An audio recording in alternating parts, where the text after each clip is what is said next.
nature of economic transactions and economic processes covers production, consumption, distribution, and exchanges of products.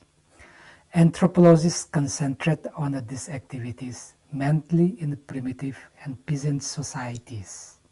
They focus on the modes of exchanges, including ceremonial exchanges. The concepts of reciprocity and redistribution are crucial here. The nature of trade and market systems are also studied. The processes of economic growth and development in societies are ultimately studied.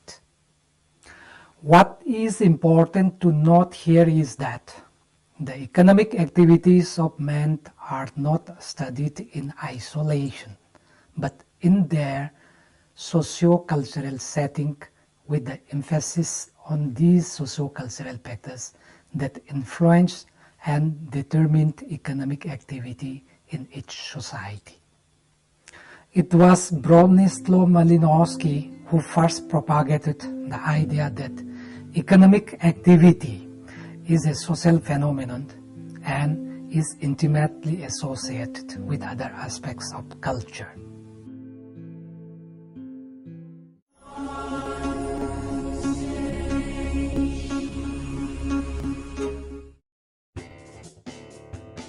According to Raymond Scoopin, economy of society consists of the social relationships that organize the production, distribution, and exchanges of goods and services.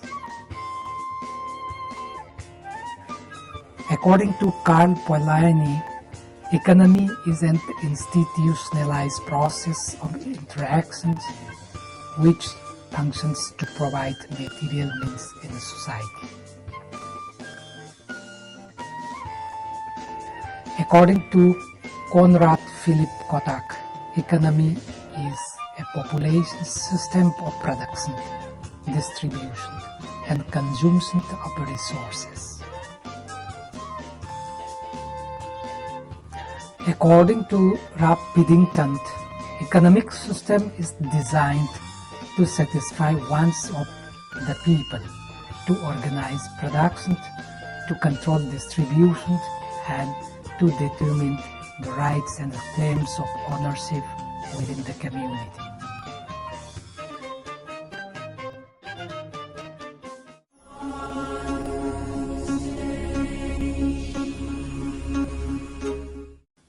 Anthropologists have classified under 5 major headings of the nature of economic transactions in human societies on the basis of their developmental scales as barter, exchange, reciprocity and redistribution, trade,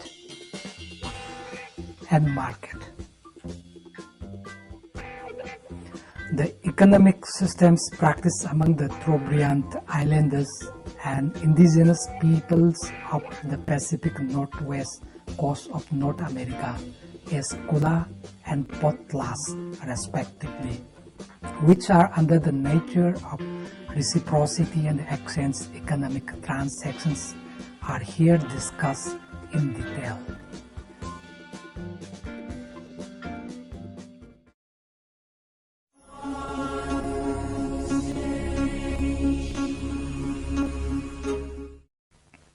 Meaning of kula.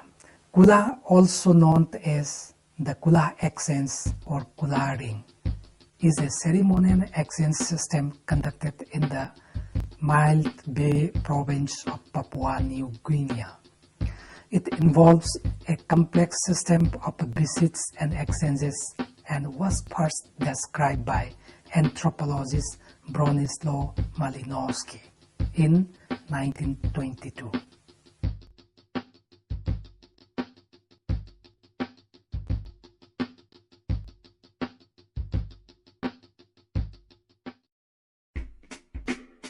The word kula is derived from bitakuli, a verb meaning to form in the likeness or image of another. This is the reciprocity that Malinowski wrote about.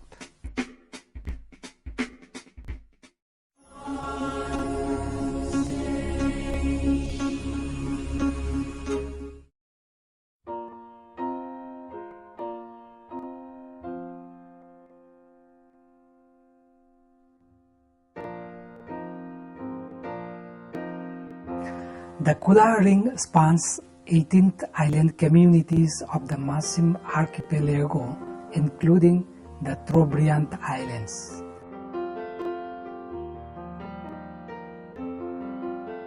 These islands are separated from each other by sea.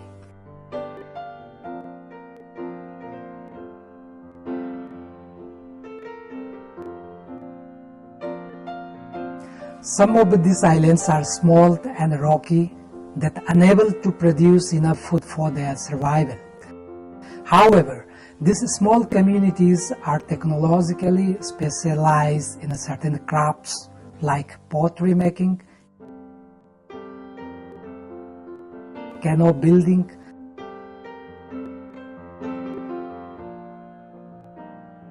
stone and shell cutting.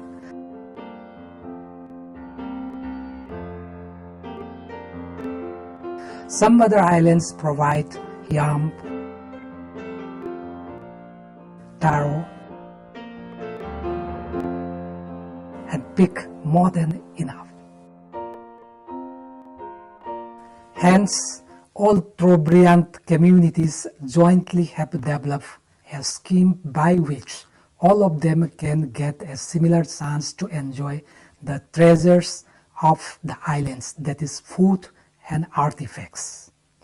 Since none of these communities possesses both the raw materials and skills to produce all the commodities, they had to depend on each other for the trade with exchangeable surplus.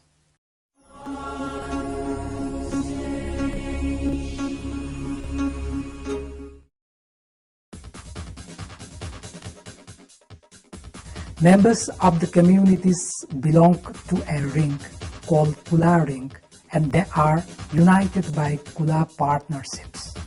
Members of each island are linked to the individuals residing on two islands which lie in the opposite directions to it. Two types of ritual objects move constantly from one community to another within a closed circuit of the ring.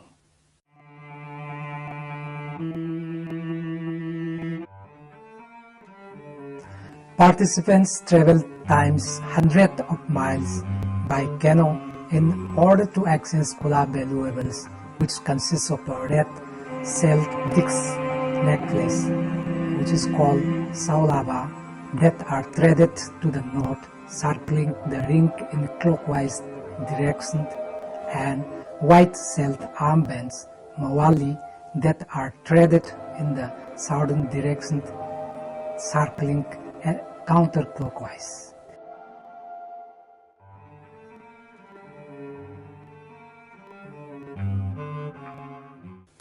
Kula valuables never remained for long in the hands of the recipients.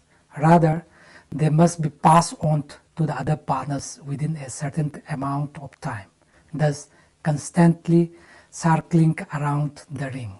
However, even temporary possession brings prestige and status. Important ships can have hundreds of partners, while less significant participants may only have fewer than a dozen. Even though the vast majority of items that Kula participants have at any given time are not there and will be passed on, the ownership of a particular valuable is, however, often not known. Kula valuables can be exchanged as kitom in a direct exchange between two partners, thus fully transferring the rights of ownership.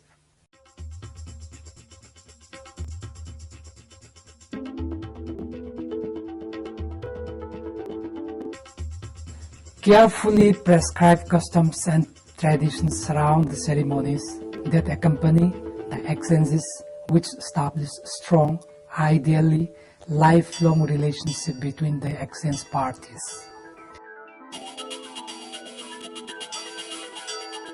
The act of giving is a display of the greatness of the giver, accompanied by shows of exaggerated modesty in which the value of what is given is actively played down. Such a partnership involves strong mutual obligations such as hospitality, protection, and assistance.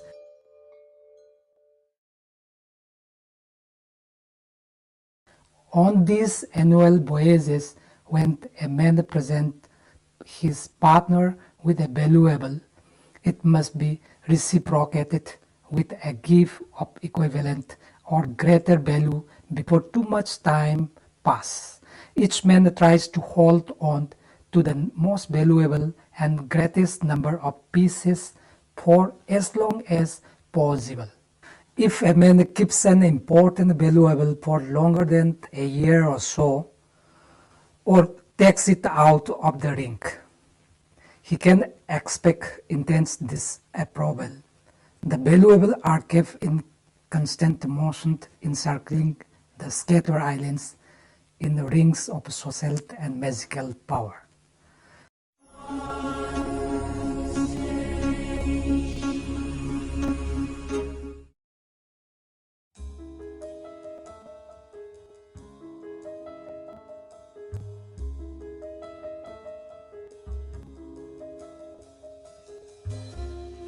Kula creates a two-way return of favor.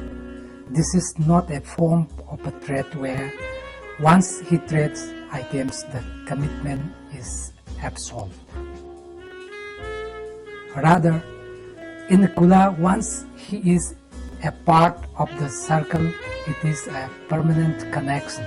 The saying around Papua is once in Kula, always in Kula. The right of participation in Kula exchange is not automatic. One has to buy one's way into it through participating in various lower spheres of exchange. The giver-receiver relationship is always asymmetrical. The former are higher in status. Such a competition unfolds through different persons offering pokala, that is offerings, and kaributu, solicitory gifts, to the owner, thus seeking to induce him to engage in a gift exchange relationship involving the desired objects. Kula exchange, therefore, involves a complex system of give and counter-give whose rules are laid down by custom. The system is based on trust, as obligations are not legally enforceable.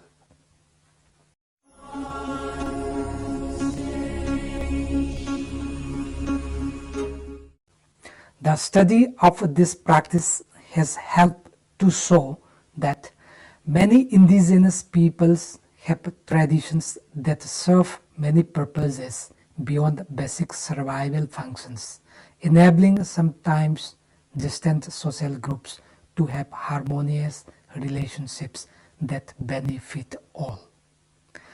These are traded purely for purposes of enhancing mutual trust relationships, securing trade, and enhancing one's social status and prestige.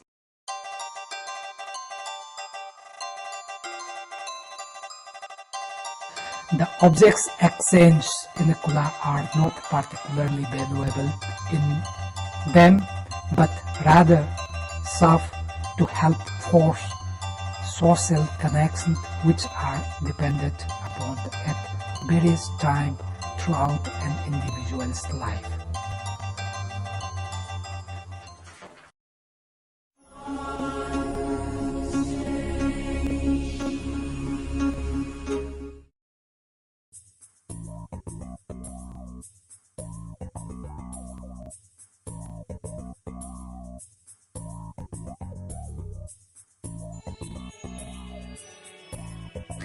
The potlach is a festival of ceremony practiced among the indigenous people of the Pacific Northwest coast of North America as in celebration of marriage or a new accession, at which the host distributes gifts according to its guest rank or status to display his superior wealth.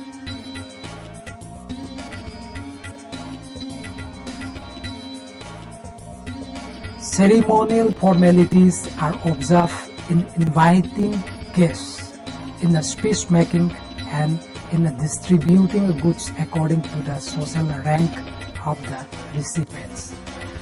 Great fish and generous hospitality accompany the potlach. It is a vital part of indigenous culture of the Pacific Northwest.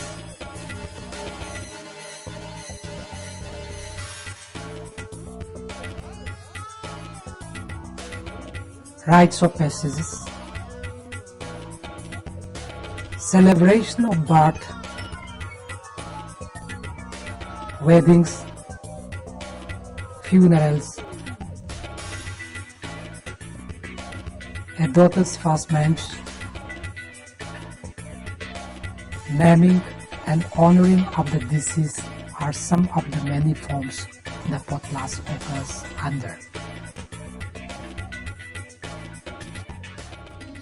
The potlach will usually involve a feast with music, dance, theatricality, and spiritual ceremonies. The most sacred ceremonies are usually observed in the winter. It is important to note the differences and uniqueness among the different cultural groups and nations along the coast.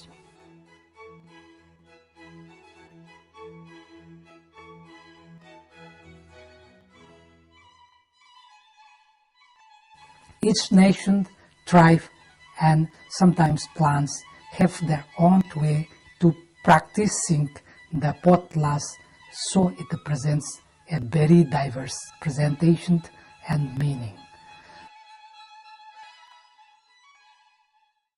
Nonetheless, the main purpose has and still is the redistribution of wealth procured by families.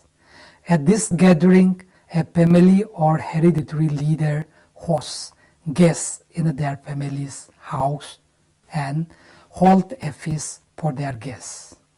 The sponsor of a potlach gives away many useful items such as food, blankets, flour, work ornamented mediums, and many other various items to invited guests, who were expected to accept any gift offered with the understanding that at a future time they were to reciprocate in kind. Traditional gifts include weapons, slaves, purse, and blankets. In return, the host was accorded prestige and status in direct proportion to his expenditure.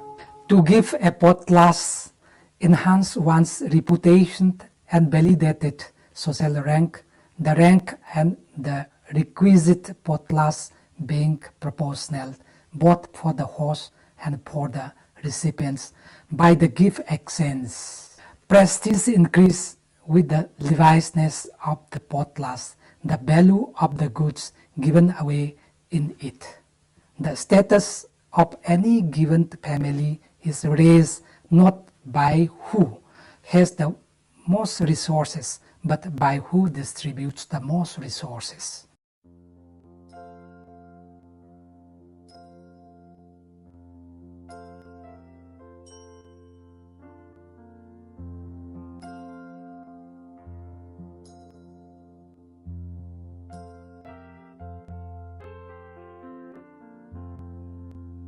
Food at a potlach must be abundant. Ideally, the guests should not be able to finish what is served, but should take the surplus home. Traditional foods are served, though what is traditional has been modified over time as introduced foods have become standard in the community.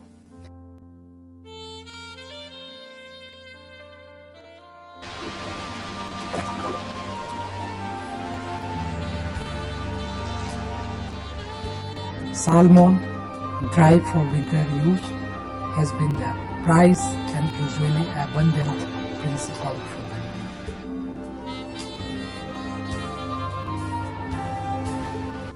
Other dishes include berries,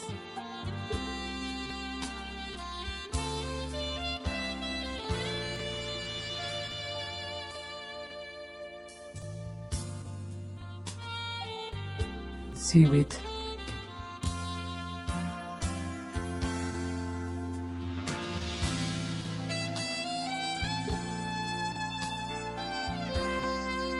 and meat of mountain goats.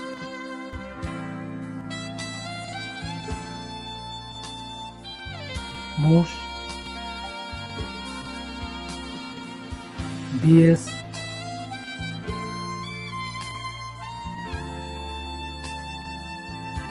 seals, and small mammals, all smoked or dry.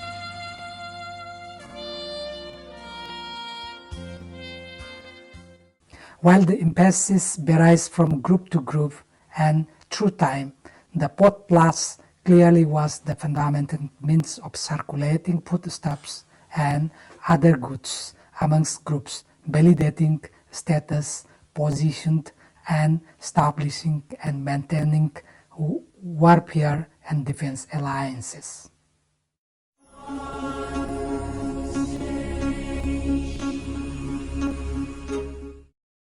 Economic organization is set in a social framework, a relation between the persons and between the groups, expressed in a different conceptual ways and with different emphases as values, symbols, rules of conduct, and a pattern of behavior. It thus implies human choice, with the results of decisions, choices, wants, and their implications in action in both personal relations and social relations that work in economic transactions in human societies. Reciprocity and gift exchanges as economic transactions establish a solidarity relationships among the communities that benefit all, as in case of kula, and so also the redistribution of wealth procured by families for validating status, position, and establishing and maintaining warfare and defense alliances in between the families and groups in case of potlach.